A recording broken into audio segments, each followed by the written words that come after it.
I know this might sound surprising, but sometimes the fastest way to make your home feel lighter isn't by doing more, it's by letting less be enough. I used to think I had to clean everything, organize every shelf, make sure every drawer had a label, or else the mess would just take over again. But the more I tried to keep up, the more I felt like my home was managing me, not the other way around. And truthfully, I wasn't just tired of the mess. I was tired of feeling like I could never catch up. Today, I'm sharing 8 small shifts that helped me stop chasing perfect and start creating a space that feels simple, livable, and calm even when life gets full. They're not hacks. They're not systems. They're just little things that made a big difference because they actually fit into real days, not just Pinterest boards. And the first one, it has nothing to do with cleaning surfaces and everything to do with what's sitting on your floor. Let's start with the most basic surface in your home, the floor. We walk on it, we drop things on it, and over time we stop noticing how much it affects the entire feel of a room. There was a season when I was constantly tripping over small things, not big messes, just little out-of-place objects. A tote bag by the hallway, a toy half-kicked under the couch, a laundry basket that never quite made it back. I thought I had a clutter problem, but what I really had was a floor problem. The fix is simple. Choose the most traveled floor path in your home, maybe from the entry to the kitchen, or from the bedroom to the bathroom, and clear that walkway completely. Not the whole room, just the space your feet move through. Push in the chairs, pick up the sock, straighten the rug. 2 minutes, maybe less. For me, it was the path between the dining table and the fridge. 1 water bottle, 1 stool slightly out of line, a piece of mail that fell.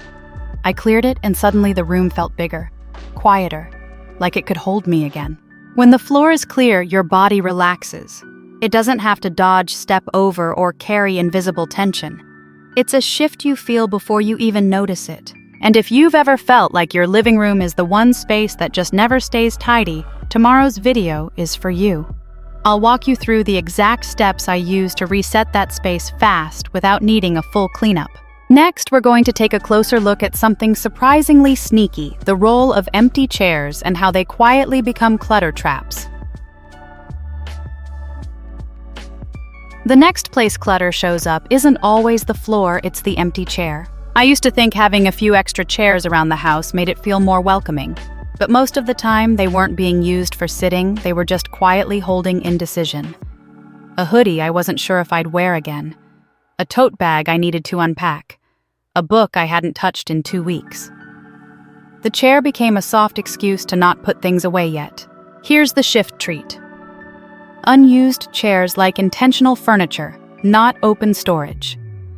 If it's not a reading spot, not a dining chair, not a seat, someone uses daily, clear it off and either tuck it in, push it to the wall, or remove it for now. Give it a roll or give it space.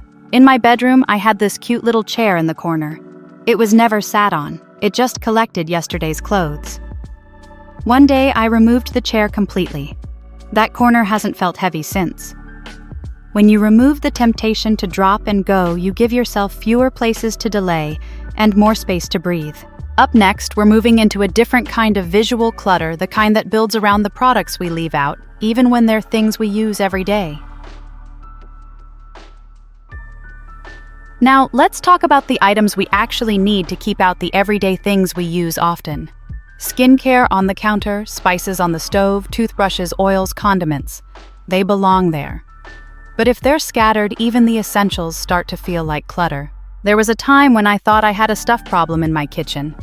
But really I had a spread problem. I wasn't using too many items, they just weren't grouped. The olive oil sat on one side, the salt was 2 shelves over, and the garlic press floated around the stovetop. It didn't look messy, but it didn't look settled either. Here's the shift: if it's staying out, give it a small boundary. 1 tray, 1 basket, 1 defined corner. When your eye sees a group, it registers order. When it sees scatter, it registers noise. I use a tiny marble tray on my bathroom counter now, just big enough for the 3 products I use every night. Everything else away. It's not perfect, but it keeps the surface from feeling like it's asking something of me. And once your surfaces feel more focused, it's time to shift your attention to something even quieter. The clutter you can't see until you look into the mirror. Sometimes the clutter we feel isn't in the room itself, it's in how the room reflects back at us. There was a time when I couldn't figure out why my bedroom always felt unsettled, even after I made the bed and picked up clothes. Then one day I caught a glimpse of the dresser in the mirror, a pile of receipts, a tangled necklace, and an old water glass all reflected back at me. I wasn't seeing the real room. I was seeing the version twice. Here's the shift check what your mirrors reflect. Don't just clean the glass, look at the scene inside it. If the reflection is cluttered, your brain will register mess, even if the rest of the space is calm. I once had a mirror above a console table near the entryway. It showed a busy corner of the living room behind me, always toys, mail, and half-folded blankets. I didn't move the mirror. I just tidied that sliver of space more often. It instantly changed how the whole room felt when I walked in. What we see matters, and what we reflect can double the weight we carry. And speaking of invisible weight, let's talk about those random objects that pile up simply because we haven't decided what to do with them yet. Let's talk about the items that don't really belong anywhere and somehow end up everywhere. There was a basket on top of my dryer that became a holding zone for things I didn't know where to put. A phone charger I found under the couch, one glove, a tiny screwdriver, a half-used candle. None of it was garbage, but none of it had a real home either. I kept thinking I'd figure it out later, and the pile just kept growing. Here's the shift. Don't create a pile for future decisions. Create a 5-minute moment now to make one small decision at a time. Pick up the item. Ask, do I use this? Where would I look for it next time? If there's no answer, it might not need to stay. The truth is, we often avoid clutter, not because it's messy, but because it holds micro-decisions we're too tired to make. But each decision you make today, that's one less tomorrow. And while we're clearing the hidden heaviness, there's one place that always surprises me. The things that look clean on the surface, but quietly carry dust and guilt. Let's look there next. Next, let's bring the focus to something small, the kind of surface you stop seeing even though it's always right there. For me, it was the top edge of the washing machine. I used it all the time, leaned on it, dropped clean socks onto it, opened the lid daily. But I never actually looked at it. Until one day, I noticed the film of detergent dust, a few splashes, and a tiny rust stain near the corner. It wasn't messy, but it made me feel like I was always behind. Here's the shift. Choose one small surface you touch often but rarely. Clean the top of a trash can. Lid the handle of a cabinet, the light switch by the back door. Take 30 seconds to wipe it down. That's it. Just one. I've started calling it micro-resetting. It doesn't change the whole house, but it does change how you feel in the space. It reminds your brain that you're caring for your home, not catching up with it. Now let's shift to something visual again, but this time it's about clearing space through subtraction, not scrubbing. Let's be honest, not every surface in your home needs to hold something. In fact, leaving just one of them completely empty can feel like an exhale. I used to have a little sideboard near the hallway where everything landed: keys, lip balm, dog leash, folded laundry, random receipts. It wasn't messy, it was organized clutter. But every time I passed it, I felt like something was waiting for me to handle. One day I cleared it. Not to style it, not to decorate it, just to leave it bare. And the effect was instant. It felt like a pause in the room. A bit of visual white space in the middle of a very full day. Here's the shift. Choose one flat surface in your home, a small one, even just a nightstand or corner table, and keep it clear for the next 24 hours. Nothing on it. No bowl, no stack, no mug. Let it be still. It's amazing how something so small can remind you that your home doesn't always need to be full to feel complete. And to end, let's talk about a tip that's less about removing things and more about choosing what stays intentionally. Not everything in your home needs to be beautiful, but one small upgrade to something you use every day can shift how the whole space feels. I remember replacing my old plastic soap pump with a simple glass one. Same soap, same sink. But somehow that one change made the entire bathroom feel calmer, more intentional. Like the room had finally caught up with who I was becoming, not stuck in the season I had outgrown. Here's the shift. Pick one item you use all the time, your toothbrush cup, your laundry basket, your dish sponge holder, and ask, what would make this feel better to use? Maybe it's switching materials, moving it to a better spot, or letting go of the broken version you've tolerated for months.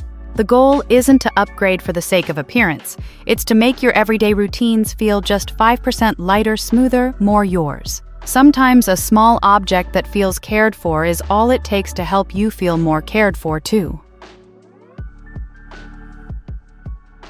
There's a certain kind of stuff in every home I jokingly call things that are on their way out, but haven't quite left yet.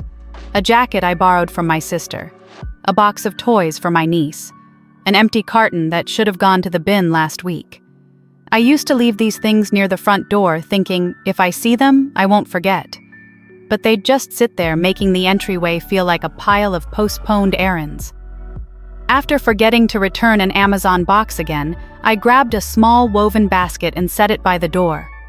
I called it the Leaving Soon basket. And from then on, anything that needed to leave the house to return, to drop off, to donate went in there. This morning alone, it held a library book, a birthday gift for a friend, and my son's sweater for school. Now I'm no longer running around last minute looking for that one thing. I just glance at the basket and go. There's a special kind of evening fatigue when you've just cleaned up, but your brain says, maybe I'll just sort this one thing. And suddenly, a tote bag's opened. A basket is halfway unpacked. A stack of mail ends up all over the table. I used to do this a lot, and every morning I'd wake up to a home that didn't feel any better than the night before. One night, after refolding the same laundry basket 3 times, because I kept adding to it, I finally said enough. From then on, I set a quiet rule after 8:30 p.m. Nothing new gets left out. No bags opened, no piles started. Now my evenings feel like a gentle close, not a to-do list creeping into tomorrow. I wipe the counter plug in the kettle and let the day end where it is unfinished maybe, but still tidy enough. It's a small shift. But waking up to a home that hasn't gotten messier overnight, that's peace. I once visited a friend with 2 young kids. Her house was busy like mine, but it felt different, calmer. Every room had one spot that was always clear. A single armchair in the corner, a side table with nothing on it, a countertop with space to breathe. It stuck with me. So I came home and picked one surface in each room to protect. My coffee table, the edge of the kitchen counter, my child's small desk. I decided these spots stay clear, always. No mail, no toys, not even a cup left overnight. At first it felt a bit strict, but then something shifted. When the rest of the house felt a little chaotic, I'd glance at that one still place and feel anchored. It reminded me even in the mess there's order. Even in the noise there's quiet. Sometimes one tidy corner is all your brain needs to feel like you're okay.